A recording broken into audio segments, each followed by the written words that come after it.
സർഗവേദിയെ സംബന്ധിച്ച് ഇന്ന് വളരെ അഭിമാനകരമായ ഒരു സായാഹ്നമാണിത്. അതിൻ്റെ കാരണങ്ങളിലൊന്ന് സർഗവേദിയുടെ പഴയകാല സംഘാടക പ്രതിഭകളിലെ ഒരാളായ പ്രൊഫസർ ജോസഫ് ചെറുവേലിൽ സാറിൻ്റെ സാന്നിധ്യമാണ്. മറ്റൊന്ന് പുസ്തക പ്രകാശനം. 3 പതിറ്റാണ്ടുകൾക്ക് മുമ്പ് അമേരിക്ക എന്ന വ്യത്യസ്ത സംസ്കാരത്തിൻ്റെ ഭൂമികയിലേക്ക് കുടിയേറിയ മലയാളിക്ക് ജാതിക്കും മതത്തിനും രാഷ്ട്രീയത്തിനും അതീതമായി സഹോദരതുല്യം സമ്മേളിക്കാൻ ഒരിടം EM സ്റ്റീഫൻ്റെ നേതൃത്വത്തിലുള്ള ചില മനുഷ്യ സ്നേഹികളുടെ സ്വപ്നമായിരുന്നു. ആ സ്വപ്നത്തിൻ്റെ സാക്ഷാത്കാരമാണ് ന്യൂയോർക്ക് കേരള സെൻറ്ററിൻ്റെ ചരിത്രരേഖ ആധികാരികമായി എഴുതണമെങ്കിൽ കേരള സെൻറ്റർ എന്ന ആശയത്തിൻ്റെ ഉപജ്ഞാതാവായ EM സ്റ്റീഫൻ തന്നെ വേണം. അതിപ്പോൾ സംഭവിച്ചിരിക്കുന്നു. കേരള സെൻറ്റർ ഒരു ചരിത്രരേഖ എന്ന പുസ്തകത്തിൻ്റെ രചയിതാവ് EM സ്റ്റീഫനെ യോഗത്തിലേക്ക് സ്വാഗതം ചെയ്യുന്നു. ഈ സ്റ്റീഫനൊക്കെ ചെയ്ത പ്രവർത്തനങ്ങളുടെ ഒരു മഹാലോകം അന്വേഷിച്ചിറങ്ങുമ്പോൾ നമ്മളോട് ഇവിടെ നിൽക്കാൻ പറ്റിയ ഒരു വ്യക്തിത്വമല്ല എന്ന ഉത്തമ ബോധ്യമാണ് എന്നെ ഇങ്ങനെ പറയാൻ പ്രേരിപ്പിച്ചത്. പഴയ ഈ സ്റ്റീഫൻ്റെ പുസ്തകത്തിൻ്റെ അതിൻ്റെ ചരിത്രം അമേരിക്കൻ മലയാളിയുടെ സാമൂഹ്യ ബന്ധങ്ങളുടെ അതുമല്ലെങ്കിൽ ഈ പറഞ്ഞ പൊതുപ്രവർത്തനത്തിൻ്റെ ഒരു ജീവിത രേഖയാണ്. ഇത്രയും കാലത്തിനോടിടയ്ക്കുള്ള അമേരിക്കൻ മലയാളികളുടെ എനിക്ക് തോന്നുന്നു അമേരിക്ക കണ്ടുപിടിച്ച മലയാളി സ്റ്റീഫനാണോ അതോ ചിന്നമ്മയാണോ എന്ന് ഞാൻ ഇടയ്ക്ക് ആലോചിച്ചു. കാരണം ആരാണ് അമേരിക്കയിൽ ആദ്യമായി കാലുകുത്തിയ മലയാളി എന്ന് അന്വേഷിക്കുമ്പോൾ അതിന് ഉത്തരം തേടുമ്പോഴൊക്കെ സ്റ്റീഫനിലേക്കും ചിന്നമ്മയിലേക്കാണ് എനിക്ക് എത്താനിട വന്നിട്ടുള്ളത്. അത് ഞാൻ പറയാൻ കാരണമുണ്ട്. 90കളിൽ കേരള സെൻറ്റർ YMCAക്കാരോട് വാങ്ങിക്കുന്ന ഘട്ടത്തിൽ നമ്മളെല്ലാം അറിഞ്ഞതുപോലെ അതൊരു സ്വിമ്മിംഗ് പൂൾ കൂടെ ആയിരുന്നു അല്ലേ. ആ സ്വിമ്മിംഗ് പൂള് ഒന്ന് പൊക്കിയെടുക്കാൻ വേണ്ടി സ്റ്റീഫനും ചിന്നമ്മയും ജോസ് കോരക്കുടിയൊക്കെ നടത്തിയിട്ടുള്ള ഒരു വലിയ പ്രയത്നം. ഒത്തിരി പേര് സ്റ്റീഫനൊപ്പം കഷ്ടപ്പെട്ടിട്ടുണ്ട്. ഒത്തിരി പേര്, ഞാൻ എല്ലാവരുടെയും എനിക്കറിയില്ല. ജോസ് കോരക്കുടിയെ പോലെ സ്റ്റീഫൻ്റെ കൂടെ ചങ്കും വിരിച്ചിരുന്ന കുറേ മനുഷ്യരുണ്ട്. ചിന്നമ്മയ്ക്കൊപ്പം ചിന്നമ്മയുടെ സഹോദരങ്ങളും അനിയത്തിമാരും ഒക്കെ ഈ കൂട്ടത്തിലുണ്ടായിരുന്നു. കൂടെ ജെയിംസ് തോട്ടവും തമ്പി തലപ്പള്ളിയും ഇവരൊന്നും നമുക്ക് മറക്കാനേ പറ്റില്ല.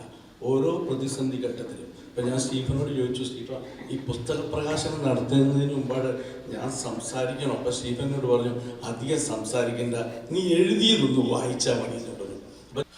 കേരള സെൻറ്ററിൻ്റെ ചരിത്രം അമേരിക്കൻ മലയാളിയുടെ ചരിത്രമാണ്. 2024 വർഷത്തിൽ അമേരിക്കയുടെ പ്രവാസ ജീവിതത്തിൻ്റെ വെള്ളി വെളിച്ചമായി പ്രശോഭിക്കുന്ന കേരള സെൻറ്ററിൻ്റെ ചരിത്രം പുസ്തക രൂപത്തിൽ ഇറങ്ങി എന്നുള്ളത് ചെറിയ കാര്യമല്ല. വർഷാവസാനം ഏറ്റവും ധന്യമായ ഒരു വർഷമായി മാറിയത് ഈ പുസ്തകം കയ്യിൽ കിട്ടിയത് കൊണ്ടുകൂടിയാണ്.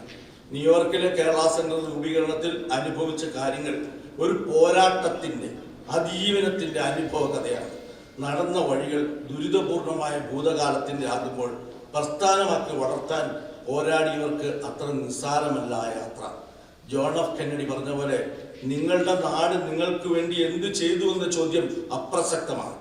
എന്നാൽ നിങ്ങൾ സ്വദേശത്തിന് വേണ്ടി എന്ത് ചെയ്തു എന്നതാണ് പ്രസക്തവും പ്രധാനവും. അതെ, മഹനീയമായ ചോദ്യത്തിന് ഉത്തരമാണ് EM സ്റ്റീഫൻ എന്ന നാട്ടുപുറത്തുകാരനായ അമേരിക്കൻ പ്രവാസിയുടെയും കുറച്ച് മഹത് വ്യക്തികളുടെയും അഭിമാനകരമായ കഠിനാധ്വാനത്തിൻ്റെ പൂർത്തീകരണമാണ് ന്യൂയോർക്കിലെ കേരള സെൻറ്റർ എന്ന സ്ഥാപനം.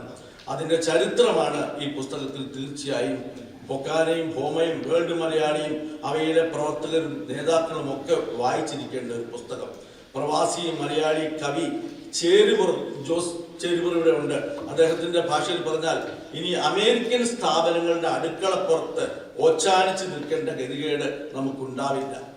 അവരുടെ കുത്തുവാക്കുകൾ കേട്ട് വ്യാകുലപ്പെടേണ്ടി വരില്ല. എല്ലാ മലയാളിക്കും ജാതി മതഭേദമന്യേ കയറി ചെല്ലാവുന്ന സ്ഥാപനമാണ് കേരള സെന്റർ.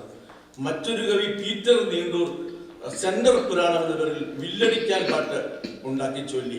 കേരള മണ്ണിൽ നിന്നിറങ്ങി കുടിയേറി കേരള സംസ്കാരം നിലനിർത്താൻ കേരള മക്കൾ ചിലർ കൂടി ചിന്തിച്ച് കേരള സെന്റർ പടുത്തുയർത്തി. മലയാളിയുടെ സംസ്കാരം ഭാഷ നിലനിർത്താൻ സർഗവേദിയും മനോഹർ തോമസും അടക്കുന്ന ഭാഷാ സ്നേഹികൾ പൗലോസിനോടൊപ്പം കേരള സെന്ററിനൊപ്പം നടന്നു. ഇതെല്ലാം ഈ പുസ്തകത്തിലുണ്ട്. അതെ, പ്രമാണിമാർക്ക് ഒച്ചാനിച്ച് നിൽക്കാതെ, പള്ളി കൃഷിക്കാരുടെ പുരയിടത്തിൽ കൊണ്ടുപോയി കൃഷി ഇറക്കാതെ കേരള സെന്ററും പോരാളി സ്റ്റീഫനും ജനാധിപത്യത്തെയും മതനിരപേക്ഷയെയും മുറുകെ പിടിച്ച് കേരള സെന്റർ എന്ന സ്ഥാപനത്തെ 2024 എത്തിച്ച കാഴ്ചയ്ക്ക് ന്യൂയോർക്കിലെ മലയാളികൾ ദൃക്സാക്ഷികളാണ്. വട്ടമിട്ട് പറഞ്ഞ ക്ഷുദ്രജീവികളിൽ, ക്ഷുദ്രശക്തികളിൽ നിന്നും കേരള സെന്ററിനെ രക്ഷിച്ച് പൊതുസമൂഹത്തിന് നൽകി എന്നതാണ് സ്റ്റീഫനും കുടുംബവും സുഹൃത്തുക്കളും ചെയ്ത നന്മ. ഇങ്ങനെയൊക്കെ പറഞ്ഞാൽ കേരള സെന്റർ കേരളത്തില് പലകുറി സഹായവുമായി എത്തിയിട്ടുണ്ട്. പ്രളയകാലത്തൊക്കെ വലിയ തുക കേരള സെന്റർ കേരളത്തിന് വേണ്ടി ചെലവാക്കിയിട്ടുണ്ട്. അതൊന്നും കേരളത്തിന് മറക്കാൻ പറ്റില്ല. കേരള ഗവൺമെന്റും കേരള സെന്ററും തമ്മിൽ അഭേദ്യമായൊരു ബന്ധമുണ്ട്. അവിടെ ഉമ്മൻചാണ്ടി ഭരിച്ചാലും അച്യുതാനന്ദൻ ഭരിച്ചാലും പിണറായി വിജയൻ ഭരിച്ചാലും ആര് ഭരിച്ചാലും കേരള സെന്റർ കേരളത്തിന് വേണ്ടി ഒരു പ്രതിസന്ധി ഘട്ടത്തിൽ എല്ലാ സമയത്തും അതിൻ്റെ സംഭാവനകൾ കേരളത്തിന് നൽകിയിട്ടുണ്ട്. അതുകൊണ്ടാണ് കേരളത്തിൽ ജീവിച്ചിരിക്കുന്ന പ്രശസ്തരായ സാഹിത്യകാരന്മാരും പ്രശസ്ത രാഷ്ട്രീയക്കാരും ഭരണാധികാരികളും ഒക്കെ അമേരിക്കയിലെത്തിയാൽ ഒരു കാലത്ത് കേരള സെന്റർ മാത്രം സന്ദർശിച്ചിരുന്നത്. കേരളമാണ് നമ്മുടെ ബന്ധം. അത് നമ്മൾ പ്രത്യേകം ഓർക്കണം. അതാണ് നമ്മളെ സ്റ്റീഫൻ പഠിപ്പിച്ച പാഠം. കേരള സെന്ററിന്റെ ഈ പഴയ പടവുകൾ മുള്ളു നിറഞ്ഞ പാതയിലൂടെ ഇടറാതെ EM സ്റ്റീഫൻ എന്ന പഴയ പട്ടാളക്കാരൻ മഹനീയമായ ഒരു സ്ഥാപനമാക്കാൻ പൊരുതിയ ഇരട്ട ചങ്കിന്റെ കഥയാണ് ഇന്ന് ഈ പുസ്തകത്തിലൂടെ നമുക്ക് വായിക്കാൻ കഴിയുന്നത്. മഹനീയമായ ഈ ചടങ്ങിലേക്ക് ഈ പുസ്തക പ്രകാശത്തിനായിട്ട് ജോസഫ് സാറിനെയും ജയമാത്യു സാറിനെയും ഞങ്ങൾ ക്ഷണിക്കുകയാണ്. ഇവിടെ എത്തിയിട്ടുള്ള ഈ സ്റ്റീഫന്റെ പുസ്തകവുമായി ബന്ധപ്പെട്ട് കേൾക്കാനും അറിയാനും ഇവിടെ എത്തിയിട്ടുള്ള ഓരോ വ്യക്തികളും ഈ സാമൂഹ്യ ജീവിതത്തിൽ നിർണായകമായ സ്വാധീനമുള്ള മനുഷ്യരാണ്. നിങ്ങളെ ഓരോരുത്തരെയും ഞങ്ങൾ ഈ പരിപാടിയിലേക്ക് പ്രത്യേകം ക്ഷണിക്കുന്നു. നിങ്ങളുടെ സാന്നിധ്യത്തെ വളരെ നന്ദിയോടുകൂടി ഓർക്കുന്നു. ഇവിടുത്തെ മാധ്യമ പ്രവർത്തകരുടെ പേരിൽ ഞാൻ പ്രത്യേകം നന്ദിയും പറയുന്നു.